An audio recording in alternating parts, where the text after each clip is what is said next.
Well, and members of the Dupoto settlement scheme in Embakasi South are calling on President William Ruto to intervene and help them get their monies arising from a 2.7 billion shillings compensation released by the Kenya Railways Corporation in December 2023 for the standard gauge railway project. The residents allege that the money was paid to prominent politicians and unscrupulous trustees. NTV's Laban Shaban now reports on the disgruntled residents' quest for justice.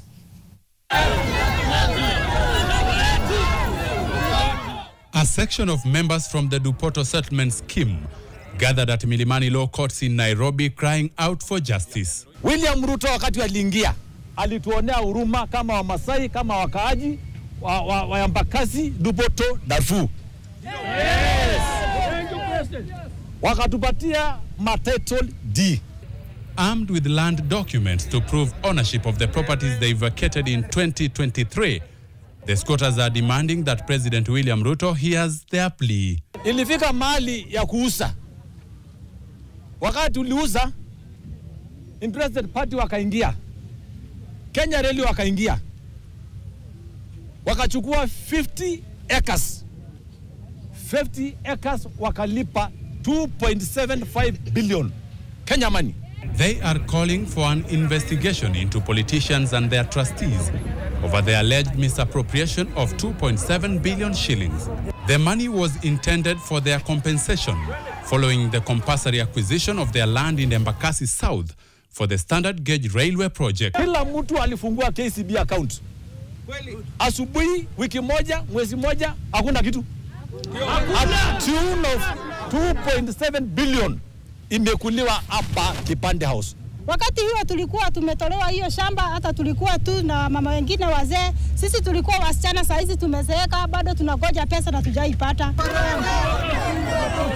On Tuesday, they marched to several offices, including the Ministry of Lands, after petitioning the Director of Public Prosecution and the Ethics and Anti-Corruption Commission. They are seeking an investigation into the alleged misuse of these funds. The trustees must be arrested, prosecuted, and the money returned back to the squatters. The squatters say the Kenya Commercial Bank facilitated corruption by disbursing compensation funds to unscrupulous individuals. In 2024, they filed a case in the Environment and Lands Court to halt any further payment from Kenya Railways and the National Land Commission. However, they later withdrew the case. The matters are back in court. Now we will be ready to proceed. They say the wheels of justice grind slowly. For the squatters of Dupoto settlement scheme, they are keen to ensure mediation will be important in the resolution of the dispute. But if not so, they want to pitch camp at the corridors of justice until their cry is heard. Laban Shaban, NTV, Ardhi House, Nairobi.